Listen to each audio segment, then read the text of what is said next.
Determination of emitted hydrogen from bacterial cultures in closed septum vials by gas chromatography (GC) and specific hydrogen sensor techniques. By Bruno Kolb.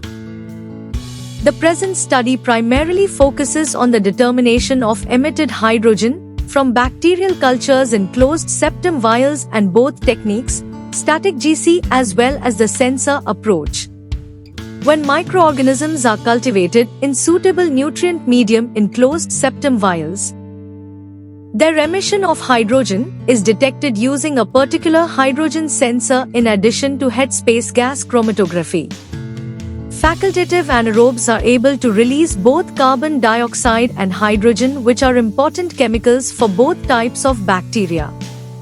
Whereas obligatory aerobic bacteria can only create carbon dioxide and water through aerobic oxidation.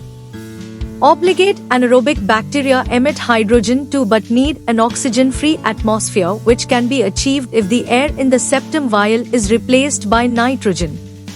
The samples under investigation, either solid or liquid samples and from smears by warts from a cotton bud, are cultured in the headspace vials, and the hydrogen emission was monitored after the necessary time of incubation, and thus microbe contamination was detected.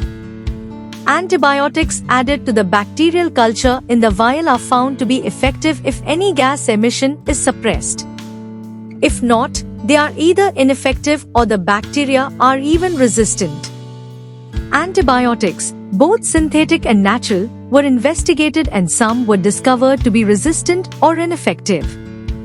This technique was used to look into food contamination by bacteria, household necessities, medical specimens, and Lyme borreliosis caused by tick infection, as well as to diagnose and treat the disease. The Borrelia bacteria that cause infection are found in ticks and, later on, in human blood after they enter the host. The foregoing examples show how essential oils can stop bacterial infections in various samples, but this method can also be applied in human medicine. And tick-borne Lyme disease is taken here as representative for diagnosis and therapy of diseases caused by bacterial infections in humans.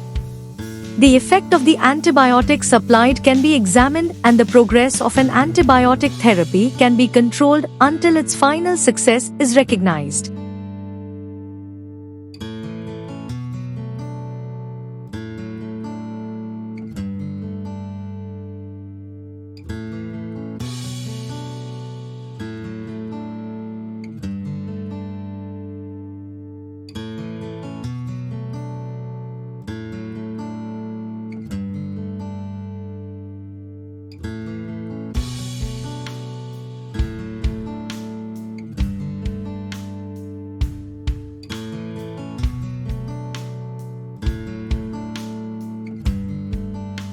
Thank you for watching this video. Please subscribe our channel for watch more scientific research videos.